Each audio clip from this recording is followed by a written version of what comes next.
I'm Julie Fei Fan Balzer, your host for Make It Artsy, and we begin with bringing the outside in and a stenciling project with a unique twist. So, I love stenciling, but sometimes I want it to be neat. And so what I've made is, you can see this book page tree. And the way that we're doing the stenciling is with ink pads. So a couple things to know about stenciling with ink pads. The first is you get really super crisp lines, which is absolutely fantastic. And it means you can even do things like a drop shadow. The next thing to understand is the more layers of ink that you add, the darker it gets. So I have an example here where I'm showing that, where I have the absolute just one layer of ink, and then we just keep adding and adding and adding. Now this is the exact same color, and you can see how much darker it gets with each layer.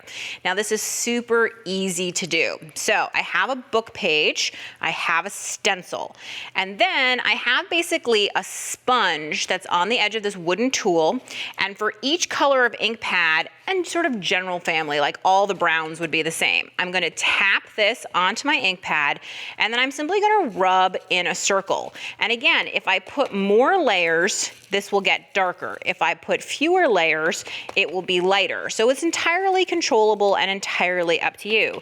The other thing is, what makes stenciling sort of messy and leads to that run under, which a lot of people don't like, is when you have something really wet. Because ink pads are essentially dry, you do not have to worry about that. The other thing is, remember that nature has so many wonderful blurred colors. So for instance, I'm going into the leaves and I'm not worried about it because I know that some leaves have brown in them, and that's totally fine. So I'm just gonna keep layering. Once I have finished with that, I'm gonna move on to my next color. And again, it's the same process. Now, the real reason that I have a different tool for each of these colors is because I'm incredibly lazy. And I don't want to have to clean the sponge after every single one. So if I generally do all my greens with the same sponge, or all my browns, or all my yellows, then I know that I don't have to do a lot of cleaning later on, which I really, really like.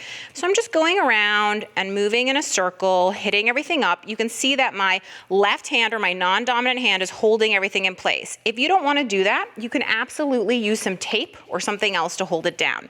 My last color is going to be a yellow, because the yellow is going to really add a lot of depth. It's a small step, and at first you think maybe it's not making a difference, but what the yellow does is it makes all the other colors seem a little deeper, a little brighter, a little bit more. It's one of those extra things and a color trick that you can use in lots of different ways. So far, super easy.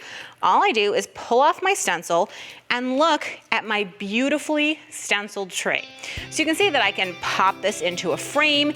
It's a great way to decorate a card. And remember, the book pages come in lots of different colors. I've used one that's kind of yellowed, but you can also use something that's very pure white. You can use something that's meaningful, maybe a page that has something about a tree when you stencil a tree on it.